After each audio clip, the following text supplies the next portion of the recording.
We all know that the Giants' season is over, but so is the season for Willy Adames. Will his next game be played in a Giants uniform?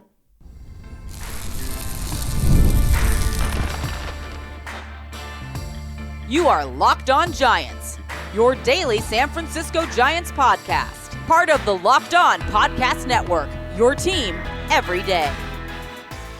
Hello and welcome to Locked On Giants, part of the Locked On Podcast Network, where it's your team every day.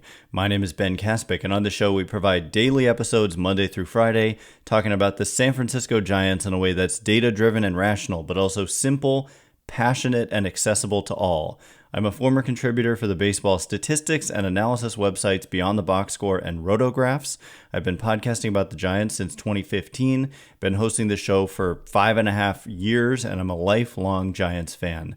Thank you for making Locked On Giants your first listen every day. We're free and available wherever you get your podcast, including YouTube, so check us out there if you have not already, and please hit that subscribe button wherever it is that you're following the show.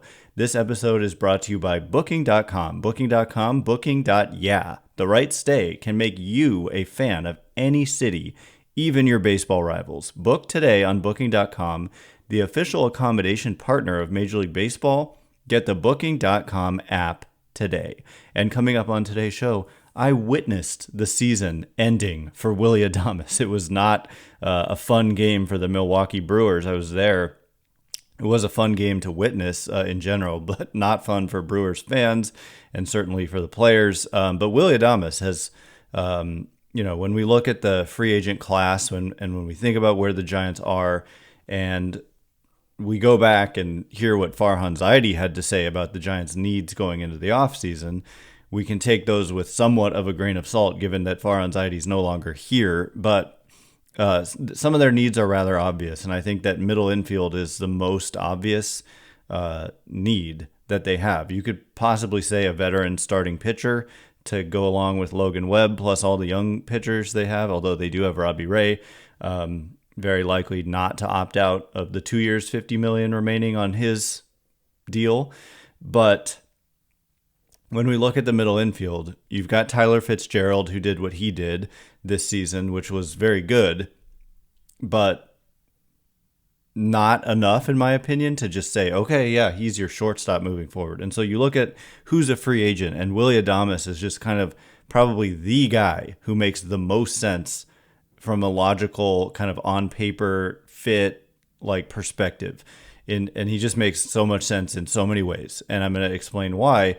And also report or not, I'm going to report on a report from the New York Post's Jon Heyman. So this is coming from MLB Trade Rumors that's going to cite Jon Heyman, but they say Willy Adames has long been mentioned in trade rumors with the Dodgers, one team known to have had interest in the star shortstop. It's a fair guess. It is fair to guess that any number of teams at least checked in with the Brewers about Adames's availability, and the New York Post's Jon Heyman writes that the Braves and Giants also had Adames as a, quote, target in the past. As Adames is now set to become a free agent this winter, any of these teams could well be suitors again on the open market, though naturally a free agent pursuit and a trade pursuit can be very different endeavors.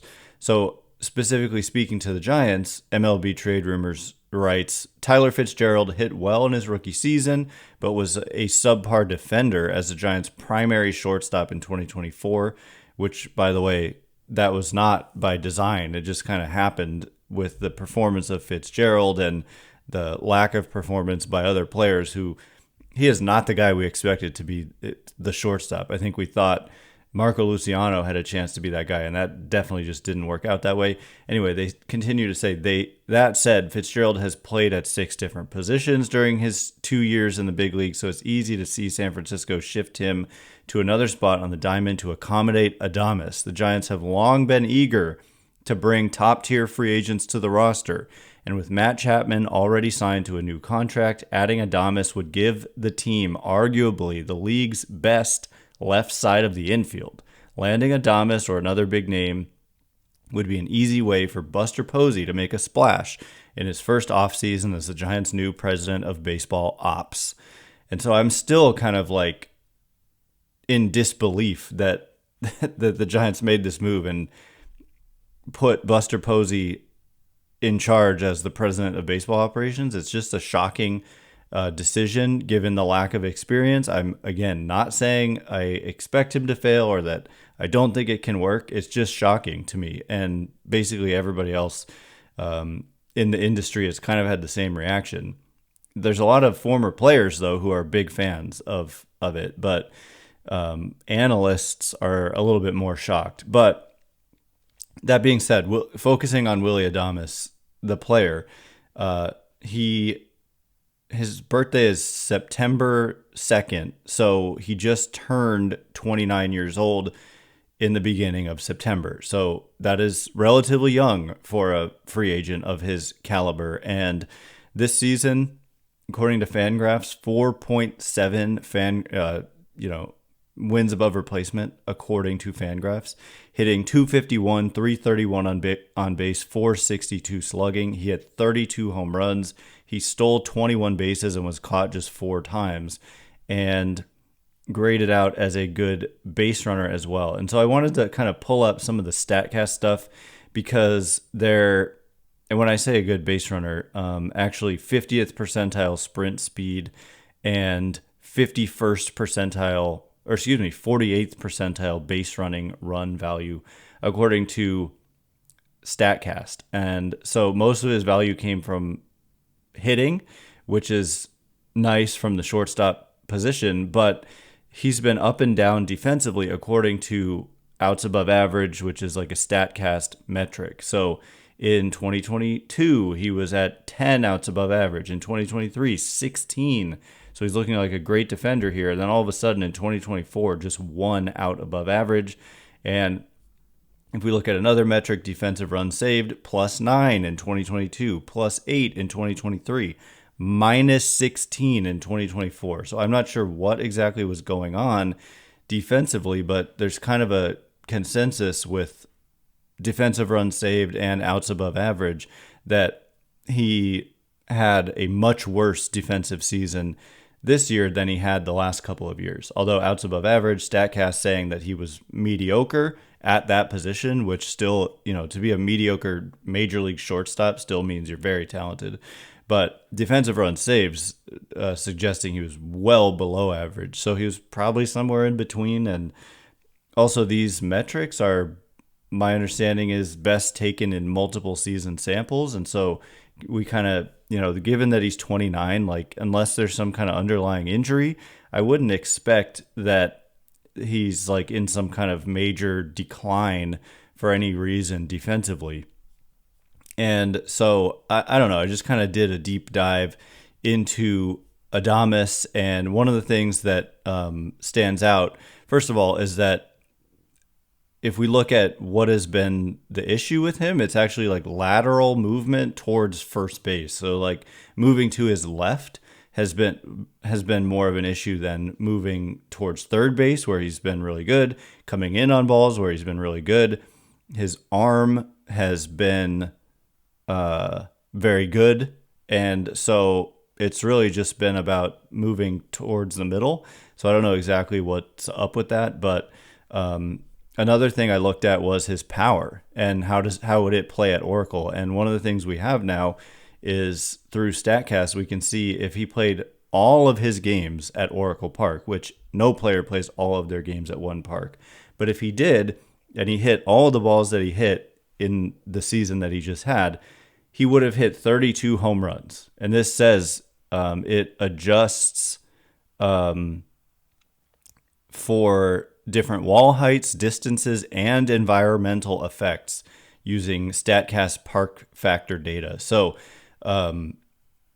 meaning it's accounting for the wind, it's accounting for the cold, it's accounting for the wall heights. So it says he would have hit 32 home runs this year. He would have been the first. I mean, that's if he played all his games at Oracle, and if he played elsewhere, it would have helped him. So maybe he would have hit overall more than 32 home runs. What did he actually hit this year? 32. And so you can show that to guys these days and be like, look, this ballpark wouldn't have really made a huge impact on your numbers in a negative way. There are some ballparks you might expect would help him that wouldn't. Like, he would have hit fewer in Chicago with the Cubs. He would have hit fewer in Arizona with the Diamondbacks, fewer in Baltimore, where they have that really deep left field now. 7 fewer in Boston, because he hits a lot of low homers to left. So, because of the big wall. So anyway, I'll wrap up this discussion on Adames in a minute, and I want to get into what can the Giants learn from these playoff teams now that the playoffs are well underway. So we'll get into all of that in just a minute, and before we do, today's episode of Locked on Giants is brought to you in part by Arena Club. For most of us that like collecting cards, the idea of spending $2,000 or more on an Elly De La Cruz rookie card just isn't in the cards. I love collecting myself, but that's some serious money to drop. Thanks to slab packs from arenaclub.com, now it's possible to score gem mints for a fraction of their retail price. Every card that I listed was hit from last week's Arena Club slab pack drop. Arena Club is the only repack that provides real value, a complete view of all possible cards, and clear hit rates for each one.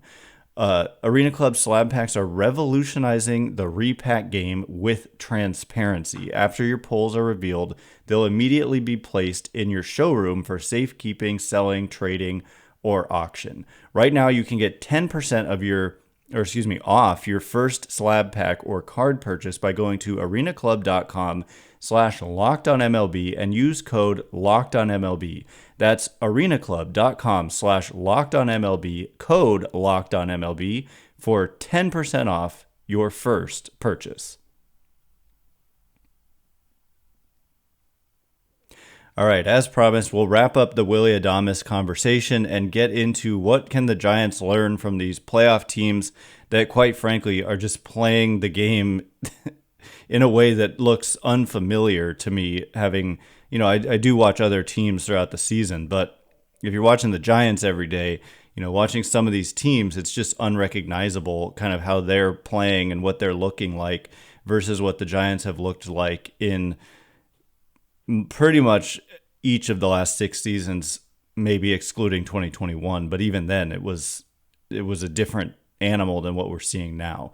Thanks again for making Locked on Giants your first listen every day. And so finishing up the Willy Adames talk, I just think he probably is the most logical fit out there. And he is a guy who I could see them acquiring. Like, he's not in the Juan Soto tier, so it's not like we're talking about a $500 million player. We're talking about a guy who, if I had to guess, somewhere in the mid $100 million range, like $150 million or something over, 6 years, something in that range. Just kind of spitballing here. I'd have to sit down and do some comps and come up with some numbers. Age is a factor. He is relatively young. He's not Carlos Correa, so it's not a $350 million deal you're talking about. But there's been some up and down defensively. There's been some up and down offensively. But the guy plays.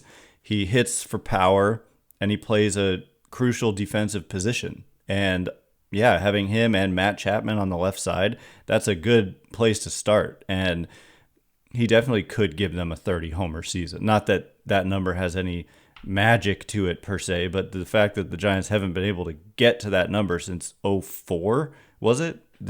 Just is laughable. Every team has had at least like 4 guys do it since that time, and the Giants have had 0. Laughable. Time to fix that. And Willy Adames could definitely be that kind of guy.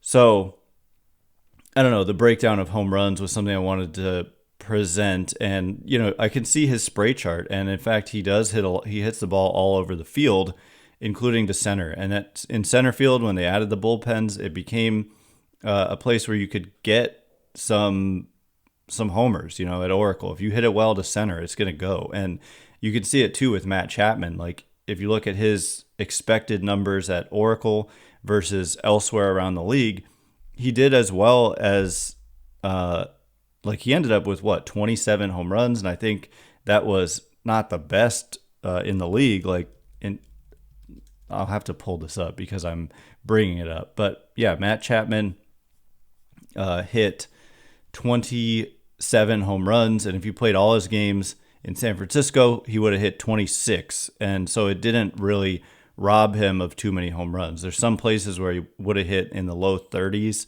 but that's the tops. And so it didn't really rob him of too many homers playing in San Francisco. And so this is the kind of stuff you can present to guys. And so I see Adames as attainable. But sadly, the Dodgers are probably like looking at their roster and what their needs are. You know, a shortstop like Adames makes a lot of sense. And from their perspective, keeping him away from the Giants makes a lot of sense. And if you're Adames and you get to pick between the Dodgers and the Giants, who are you going to pick?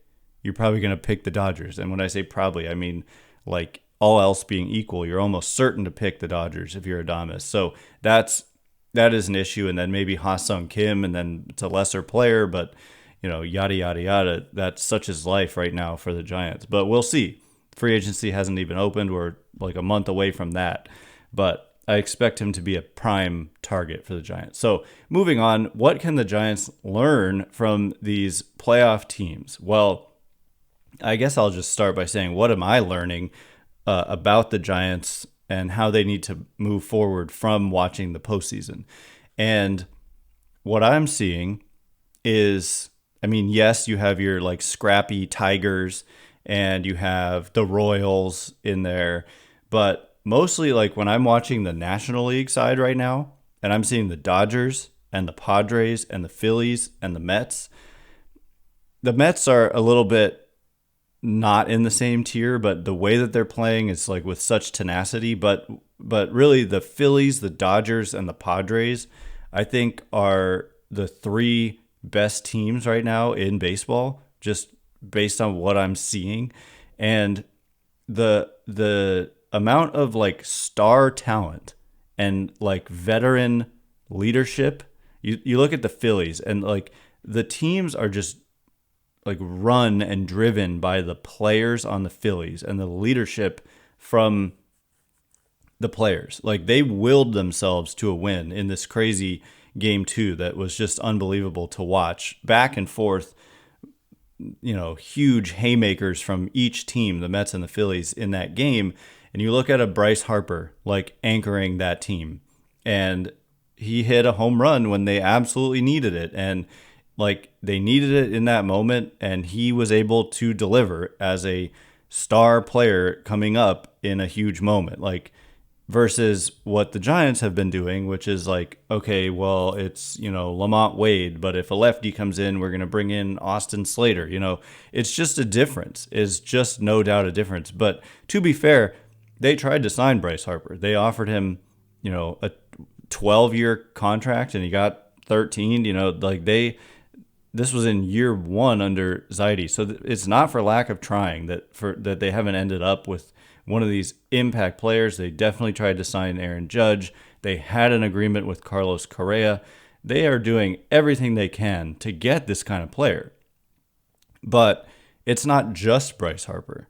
It's also Kyle Schwarber and JT Realmuto. And I don't really want to include Nick Castellanos because I think that that's a bad contract. He did have the game-winning hit. He did come through. They kept talking on the broadcast about how it was clear that the Mets weren't going to let Bryce Harper beat them and the importance of Nick Castellanos behind him.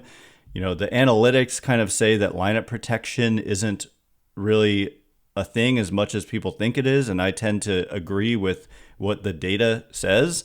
But at the same time, that is exactly how it played out in that game. I'm not saying it's going to play out like that every time, but Bryce Harper kept getting on base like via walks in front of Castellanos, or Harper homered actually, but they were still down a run, and then Castellanos hit a home run to tie the game, back-to-back homers. And then later on, in the 9th inning, they basically put the winning run on second by intentionally walking Harper to get to Castellanos and get a right-on-right matchup, and Castellanos did deliver a walk-off single. And then you look at Zach Wheeler and the contract that they gave him. Like, it's kind of the deal that the Giants were afraid to give to Kevin Gausman. It's not that, it's pretty similar. It was like 5 years, 119 million, and then locking up their own ace in Aaron Nola, which the Giants have done with a player like Logan Webb. But what I see on the Phillies are a bunch of $100+ million Trey Turner. Oh my gosh, I didn't even mention him yet. A bunch of close to or far surpassing $100 million contracts, and it working. And the Giants just need to start to accumulate. They've got one of these guys now in Chapman. You could have another in a Willy Adames. You've just got to start putting some impact talent on the field. You also got to develop it. And that's when I look to a team like the Padres and the Dodgers. But you look at the Padres and the way that they've been able to acquire star talent in multiple ways, whether signing them to huge deals that blew away expectations like Xander Bogaerts. It all started with signing Manny Machado, even when they weren't good. And it kind of set the tone, and San Diego was kind of a laughing stock at that point. And they signed Manny Machado, and then it's just brick by brick. They lucked into Fernando Tatis Jr. That was, obviously a franchise-altering trade. James Shields, big game James Shields. And I don't know. It's just, and then they trade for a Luis Ariz. It's like, and Donovan Solano. It almost like breaks my heart to see Donovan Solano on the Padres. And at the same time, I wish him nothing but the best. And they're playing the Dodgers, so I hope that he has success, very much so, in this series against LA. But it's Machado, it's Bogaerts, it's Ariz, it's Tatis, and then it's like Jackson Merrill, this rookie. So the Padres have done such a better job than the Giants at drafting and developing, and then they've been able to trade these guys away to get superstar talent, like when they got Juan Soto, and basically, they trade for Dylan Cease.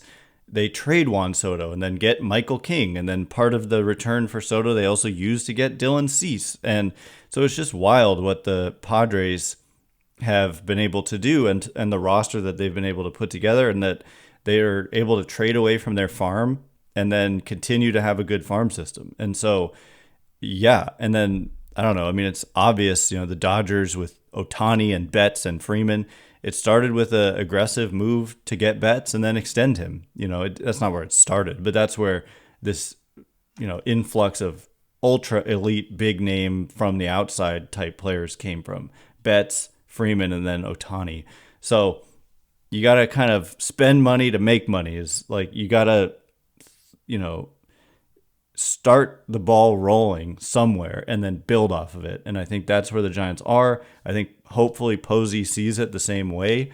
It is important that you also develop your own players, so the Padres may be one of the ideal kind of models to look at, although they have failed a lot of times. Like, they traded Max Fried, they traded Trey Turner, like they've traded so many guys who have gone on to be really good elsewhere. But maybe, I don't know exactly what the perfect model is. The Phillies, with Bryson Stott is a homegrown player, and some of their pitching, is homegrown as well, starting pitching. So there's just, these teams are just doing a much better job than the Giants, and hopefully Buster Posey and company, whoever that company is, can model the Giants closer to what we've seen in the postseason, because these teams are playing a different brand of baseball, and one that is actually really entertaining to watch. And I just want the Giants to get there, to be able to win, but also be entertaining. And that's something Posey emphasized in his presser, was at the end of the day, we're in the memory-making business and the entertainment business. And I look at those teams, they're entertaining. They are entertaining.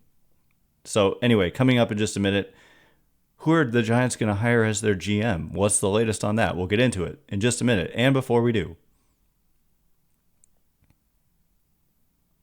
today's episode of Locked on Giants is brought to you in part by Booking.com. Booking.com, Booking.yeah. Explore those U.S. cities you always secretly wanted to learn more about.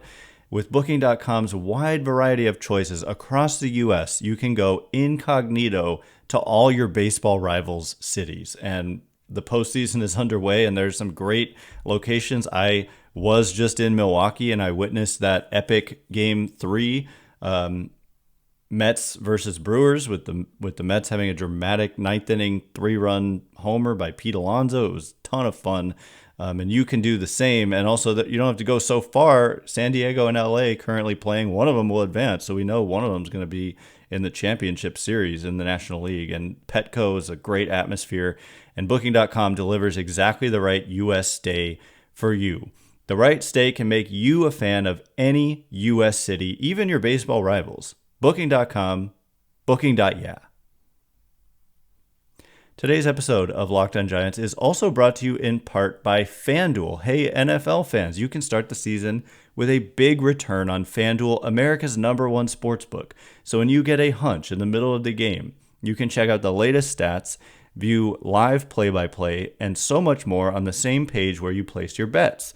You'll get started with $200 in bonus bets guaranteed when you place your first $5 bet. So I'm over on FanDuel.com right now, and I'm looking at baseball. But of course, there's also football. And I don't know, I'm just really into the postseason here. Right now, we've got live updates from the Tigers and the Guardians later today. Carlos Rodon going for the Yankees, and they are favorites. I don't know about that. With Rodon hasn't been as good as Cole Reagan's going for the Royals. So minus 148 favorites for the Yankees. I don't know about that. I'm not so sure. So you can check this out and so much more on FanDuel.com. That's FanDuel.com.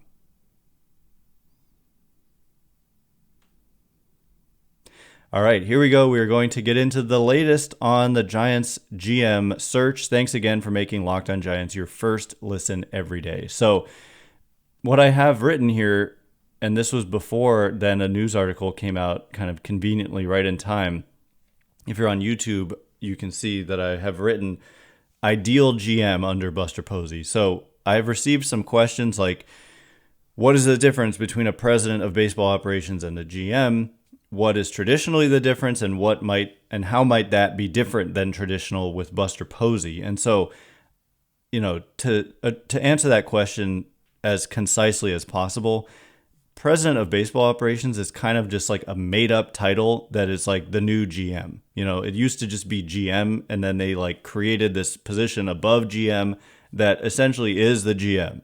So now just GM is a tier below the president of baseball operations, and they essentially just share duties and obligations and kind of complement each other's skills. And one of the main reasons that I think this came into existence was that in order to ask teams for permission to interview current employees, you need it to be a promotion that you're potentially offering that employee. And so to have a position above GM created a position that was a promotion above GM. And so now you do see that. Like Farhan Zaidi was the Dodgers GM when the Giants hired him. And Scott Harris was the Giants GM when the Tigers hired him to be their president of baseball operations. And so it's kind of just semantics, but ultimately the president of baseball operations is in charge. And that's why you don't really hear from Pete Patella, who has been the Giants GM for a couple years. And we've barely heard from him at all, if at all, really.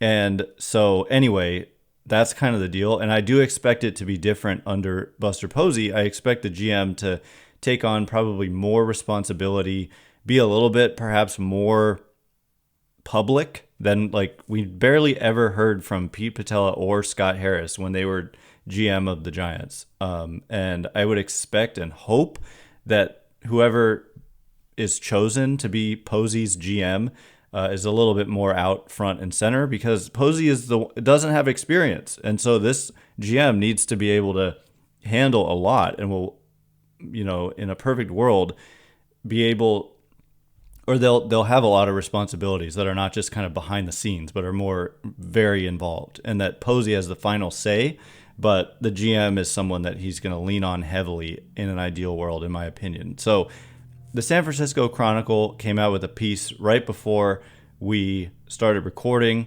This is courtesy or written by, I should say, Susan Slusser. And some of the quotes from her piece are, quote, "As expected, the Giants have asked the Oakland Athletics for permission to speak with Assistant General Manager Billy Owens, who has encyclopedic scouting knowledge," and that links off somewhere else. So I'll have to read what exactly that means. But he's well known as someone with a very strong scouting background. The A's have been tremendous, really, at they tear their teams down, but then they always build them back up pretty quick, and they're already on the rise again. They've already got some players that they've got on their roster. Like, what the A's do a lot of things well, for as much as people, you don't want the Giants to be the A's and act like the A's, but to identify talent the way the A's have is something that you do want. So, furthermore, Susan Slusser goes on and says, in what might be one of the more unusual twists, the team also has interest in its own former general manager, Bobby Evans, for a possible front office role. Evans has not worked for a team since the Giants replaced him with Farhan Zaidi before the 2019 seasons. Evans has worked with several baseball nonprofit groups since. So then Slusser says Owens, 53, is from San Jose and played at Bellarmine and has worked for the A's for 26 years, long as the team's top talent evaluator. Evans, 55, was with the Giants for 24 years. And then this is the last line here is very important. She says, the Giants have launched a, quote, comprehensive search for a general manager, according to an industry source, and the process could take weeks. And so, that's not surprising. It's also for the best. You want lots of candidates. Billy Owens is attractive as a candidate to me. I believe he's interviewed with Farhan Zaidi before. There's been two times Zaidi was searching for a GM. Neither time was Owens picked. And so I don't know why. I don't know what went wrong in those interviews or whatever. But I would certainly prefer Billy Owens over Bobby Evans. I really don't like the idea of let's just go back. Like, I've seen this said and talked about and written about, like, sometimes in a joking way, but sometimes in a serious way, like, basically bring the band back together, have Michael Morse be the GM or Hunter Pence or what. Like, I am just not a fan. Like, whoever's doing this has to help get the Giants to on par with the Dodgers and the Padres and the D-backs and the Phillies and all the best teams in the league. And so you can't mess around and just give important critical positions to like people with no experience, essentially. Like, this position has to go. And then even Bobby Evans, like, the reason he was fired was that they were in such a bad position by the end of 2018. Like, one of the last things he did was trading for Evan Longoria and Andrew McCutchen. 1 year of McCutchen, lots of years for Longoria. You didn't want those years from Longoria. McCutchen, they gave up Brian Reynolds, who's gone on to be a star in Pittsburgh. So, like, it's not exactly sure, as an advisor, whatever, but to bring him back as the GM, I just think would be kind of insane. Anyway, that is all the time we have for today. Thanks again for making Locked On Giants your first listen every day. Once again, my name is Ben Kaspick. Check me out on Twitter or X at Ben Kaspick, Kaspick. If you like this show, please consider rating it or leaving a review. It helps me out so much. So thank you in advance, and thanks to everyone who's done so already. I can't wait to be with you again tomorrow. Thanks again for listening. You are now Locked On Giants.